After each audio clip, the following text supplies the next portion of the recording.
Hey guys, Raven Knight here. Man, I cannot wait today. Guys, it's going to be awesome. I'm really excited for today's lesson. We are going into our third day on the life of Elijah. So if you wouldn't mind, go ahead and turn in your Bible to 1 Kings chapter 17. 1 Kings chapter 17. We are back in there today. We're going to be spending the next few days on 1 Kings 17 and 18. I'm really excited, guys. It's going to be crazy. And we've got a lot to get into. But today, I want to talk to you guys as you're turning there for a little bit.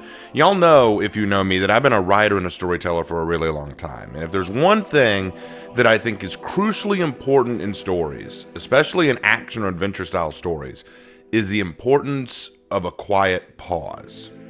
I think that sometimes it's important that you take a break from all the fast-paced action and intrigue and just take a moment to let the audience breathe. A quiet moment where characters are resting, spending time with each other, maybe contemplating or considering something. Some of you might not understand that fully, and that's probably because it's hard to think about that. Why would you want a break in the action? It's an action movie or it's a horror movie. The reason you want breaks in the action is because, like it or not, sometimes we need to back up, recollect, and then return refreshed and reminded of what's important. Not long ago, I played Assassin's Creed Shadows, and I'll tell you now I'm not fond of the story. It's weak tier writing and poorly paced and plotted, but even they knew the importance of breaks in the action, though I would argue they didn't really have enough action to warrant a break as long as they took, but I digress. Now I took something of a break when her leg was broken and she had to recuperate, meditate, and remember the promise she made to her father. This is the importance of quiet moments. We need them in our stories, and we need them in our day-to-day life. Our bodies were designed to take breaks, moments of pause. We can't go on forever and ever and ever, and that's also the case in our walks with God. There's a reason why God said, the seventh day is for resting. You need rest. You need a pause. You need to take a break. And sometimes God needs us to take a break. I'll tell you guys right now that I hate it sometimes when God hits the pause on my life. Lord knows I get frustrated. I keep saying, God, show me where you want me to go, and I'll go. You want me to be a teacher? I'll do it. You want me to be a pastor? I'll do it. You want me to marry a lovely girl from Asia? You got it. You want me to go launch a crusade to retake Jerusalem? Get me my crusader armor and Deus Vult, right? Am I right? But right now, God's got me on pause. He's told me, Raven, I need you to take a break right now. And boy, is that hard to hear. Because I want to go. I hate feeling stagnant, but God has his reasons. And today, as we return to our study on Elijah, we're going to see how God hit pause on Elijah's life and why God chooses to ask us to take pause. So I hope that you guys are in 1 Kings 17 now. If you remember where we left off, Elijah just dropped a significant bombshell on King Ahab, and let's see what God has for him next. Before we get into that, though, welcome if you are brand new to this series or to my Bible studies in general. I hope that you have a wonderful time here, and I hope that the Lord reaches you through this lesson. I have a lot of other Bible studies besides this one. We go through the book of Romans. We go into David. We go into Esther. We go into a lot of different stuff. We've had a great time in this series so far, and I hope that this reaches you. If you are familiar with how this video series works, welcome back, and I hope that you get something special from this. All right, everyone should be there now. 1 Kings 17. We're going to be reading verses 1 through 7, so let's get through it. Now Elijah the Tishbite from Tishbe in Gilead said to Ahab, As the Lord, the God of Israel lives, whom I serve, there will be neither dew nor rain in the next few years, except at my word. Then the word of the Lord came to Elijah, Leave here, turn eastward, and hide in the Kerith ravine east of the Jordan. You will drink from the brook, and I have directed the ravens to supply you with food there. So he did what the Lord has told him. He went to the Kerith ravine east of the Jordan and stayed there. The ravens brought him bread and meat in the morning and bread and meat in the evening, and he drank from the brook. Sometime later, the brook dried up because there had been no rain in the land. Okay, so we're going to stop there. Today, I want to talk about the 3 reasons God hits pause on our lives. And we can see here that Elijah has just had pause hit on his own life. God tells Elijah, okay, man, go east and hide near the brook of Cherith. You'll stay there and drink from the brook, and I have told the ravens to bring you food. So, why is God having Elijah do this? I mean, this should be where the action ramps up, right? Elijah just showed up in front of the most evil king of all time, the most evil Israelite king, says, hey, I'm about to make a miracle happen. Because of what you've done and all the evil you've done, there will be no more rain. Action, go. What happens? God says, go hide. I need you to take pause. Take 5, man. Well, that seems a little bit weird, but why does he do this? There are 3 reasons. There are 3 reasons God likes to hit pause on our lives, okay? The first one, reason number 1, and if you take notes, I would take notes on this. God hits pause on our lives to empty us. To empty us. Here's something crazy. Did you know that we have no idea what Cherith is? Archaeologists have made some educated guesses, but right now we don't know for sure where this brook was that Elijah hid at. And I guess that makes sense, right? God didn't want it easily found, did he, if he was hiding Elijah there? But there is something we do know about it. Cherith. The name, it means to break down or to cut down. I don't think that's coincidental. God wanted Elijah to go to a place called to cut down or break down. You know, quite often for God to use us, God has to break us down a bit. God has to, break us up a little bit. God has to empty us of all the things that might distract us from doing his will. Our pride, our vanity, our fame, our personal wants. And you might think, well, why would I have that? God's leading me on something. Well, quite often, it's difficult to hear God speaking to us when we're too busy listening to ourselves congratulate ourselves. There's this old saying from a Chinese philosopher, you might have heard of him, Lao Tzu. He famously said, a bowl is most useful when it is empty. And what he means by this is that if you have an empty bowl, it has many uses. But a full bowl is already in use and you can't do anything with it until it's emptied again. Now, my dad would disagree with this philosophy. I mean, we've debated that plenty. He would argue that an empty bowl is not being used at all, and therefore it is not useful. Only when you fill it and put use into it is it useful. But follow me on this point. I'm not debating my dad right now. We're the same in God's eyes. If we are full up on our own pride, our own wants, our own desires, what on earth can God do with us? We have a bad habit of listening to ourselves over God, and before God can really speak to us and we listen, he has to remove those things, cutting us off. He has to empty us. He has to drain us of this personal, selfish vanity. Sometimes God needs us to step aside and say, all right, man, I know that you're rearing to go, but before we can get started, I've got to drain you. I got to empty you. Years ago, I had a unique opportunity to go on a mission trip to Japan. I was incredibly excited, and I did everything I needed to prepare for this trip. But the mission was canceled when COVID hit and the Japanese Olympics were canceled as a result. The whole world was shut down and put on pause, and I couldn't understand it. Didn't God want me there? Didn't God want his word spread? He did. But before I could go, I had to be emptied of all my other reasons for wanting to go. My pride, my personal investment in the trip, my desire to be a tourist and not a missionary. God had to humble me. But I'm about to make an even more bold statement. I think God may have put the world on pause specifically to remind us of him and to empty us a bit. Do you know what that pandemic did? It forced people to stay home, to spend time with family, to spend time in his word, to reconnect with us and our roots and our loved ones. Do you think maybe, just maybe, God put us on pause so he could reach us? I don't know for sure, but I do know that not long after the pandemic ended, we saw more than a few revivals. Maybe God needed us to pause so he can empty us of everything but his voice. The second reason God hits pause on our lives. The second reason. God hits pause on our lives to protect us. You know, there are times in the Bible where God has followers go into hiding to protect them, right? That's exactly what he did with Elijah here. He says, leave here, turn eastward, and hide in the Kerith ravine. Hide. He's telling Elijah to hide, and it makes sense. Elijah just told the most powerful man in Israel that there's about to be a huge drought thanks to his evil deeds and actions. So yeah, he's hiding. God is trying to protect Elijah right now and provide for him. God sent ravens to feed him and give him sources of water as the drought was on its way. God sometimes puts our walks on pause because he's trying to protect us, to prevent us from walking into danger. Now, I'm sure some of you out there are frustrated when God seems to be silent. when God isn't giving you the direction or orders you think you need. But I'd propose that perhaps God is silent because he's trying to do what's best for you. We were talking just a minute about how COVID started. That was about the time I stopped working as a teacher. Literally, my last year of teaching ended about the time COVID kicked into high gear, and I was feeling generally upset. I missed teaching.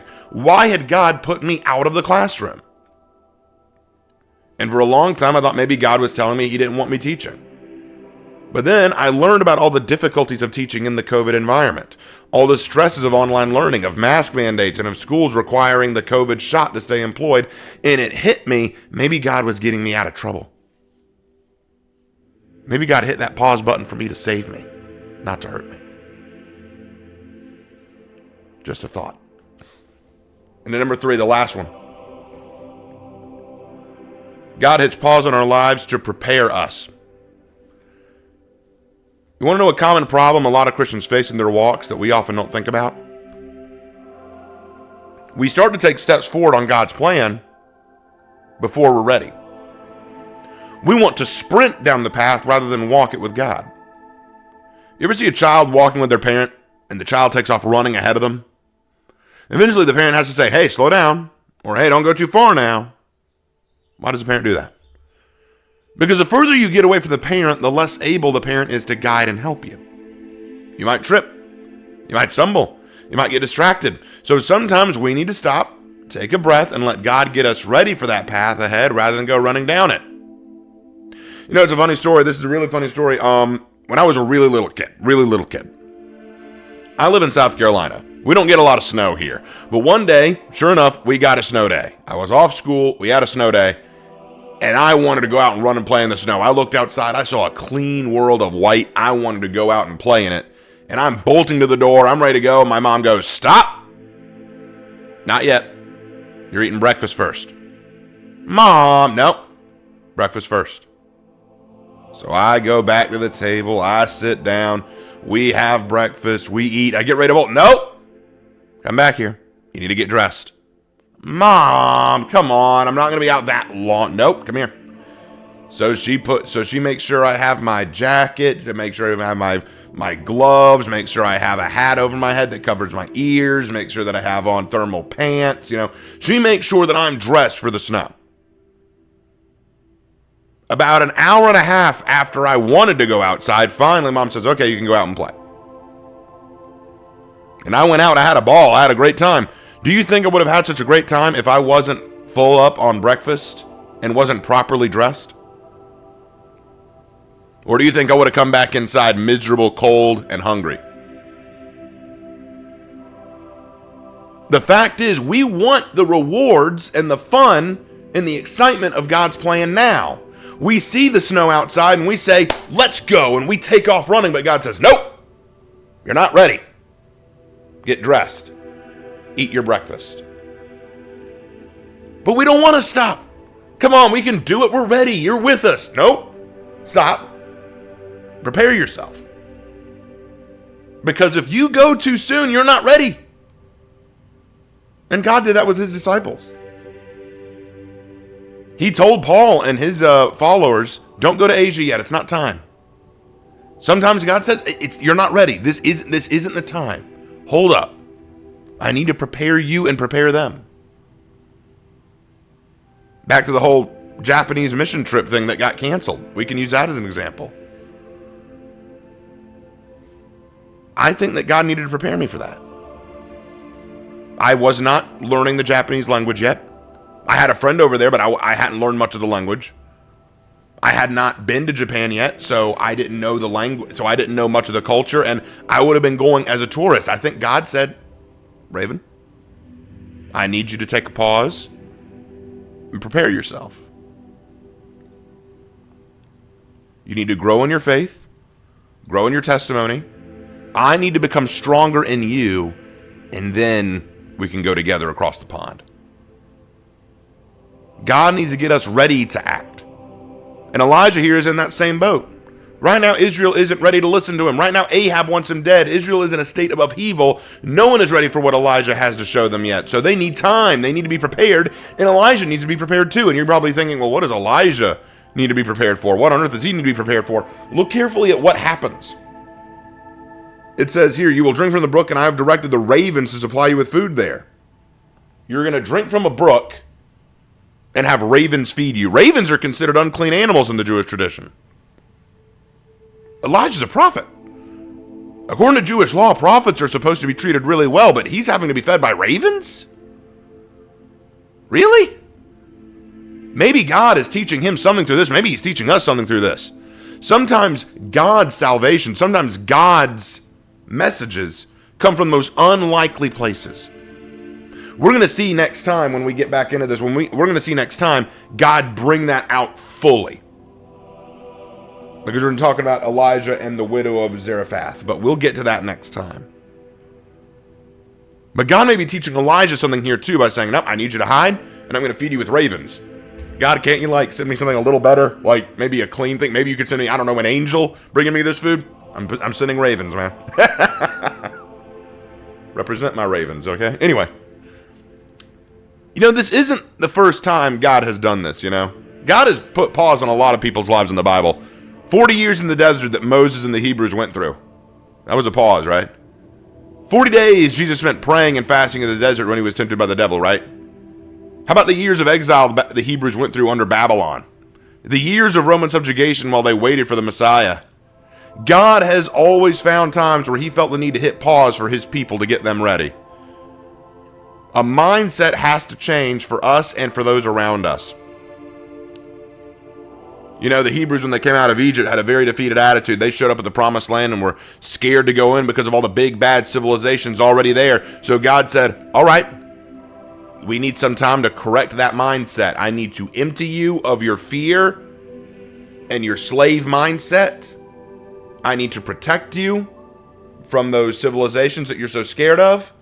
And I need to prepare you for the conquest that is to come. In Deuteronomy 7:8, Moses says, "The Lord has brought you out with a mighty hand and redeemed you from the house of slavery."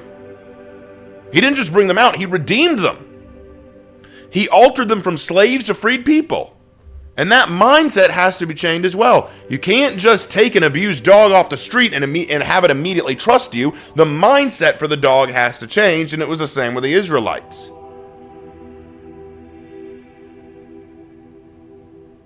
God does these things. One of the big questions that people ask is, how can I do God's will? How can I know what God's will is for me? Sometimes before you can do God's will, you need to take a moment, stop, slow down, and let God tell you. And that's not the happy choice all the time. That's not always what we want to happen. We're a culture that lives on immediate things. If we don't have internet working properly, you know what frustrates me? Clicking on a tab on a website and it taking more than 2 seconds to load up. I get frustrated. God, come on, load up already. We've gotten so used to things being instant, fast. We want to get things done now. But God often has to tell us, nope, stop. Take a breather.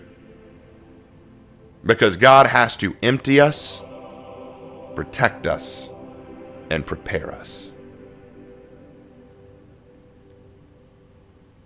Ladies and gentlemen, as you go into this next week, I want you to take a moment and consider, if God has hit pause on your life, if you don't feel like you're moving at the pace you want your life to go, ask yourself, what do you think God might be trying to do? Do you think God is having to empty you a little bit? Maybe empty you of some of your fears, pride, and anxiety? Maybe God is trying to empty you and fill you with something better, like maybe his own word? Maybe God's trying to protect you from something. Is there something going on that could be a risk to you or your family? Maybe God is trying to keep you away from that. Or maybe God's trying to prepare you. Maybe you're having to learn something new. Maybe you have to get your mindset in order. Prepare yourself for what's to happen.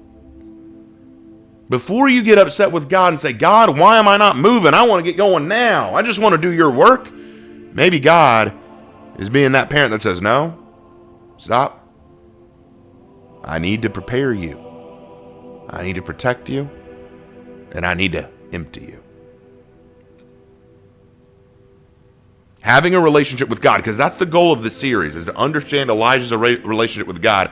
To have a relationship with God, you need to recognize the importance of hitting pause on your life. You need to recognize why God does it and the benefit of it for you. And I can't take full credit for all this, guys. I learned a lot of this from my pastor, who had to teach it to me in his series. I say this almost every Bible study session, but I'm going to say it again. I'm learning as much from this as you are. Part of the reason I'm doing this is not just for you guys, but for me too. I want to learn, to grow in my faith. And doing this series on Elijah has been incredible. And I hope that you're learning something from it just like I am. But we're going to wrap it up there. And we're going to go ahead and let y'all have a wonderful rest of your week. Thank you guys so much for watching. And as always, guys, I will see you in my next video. Take care.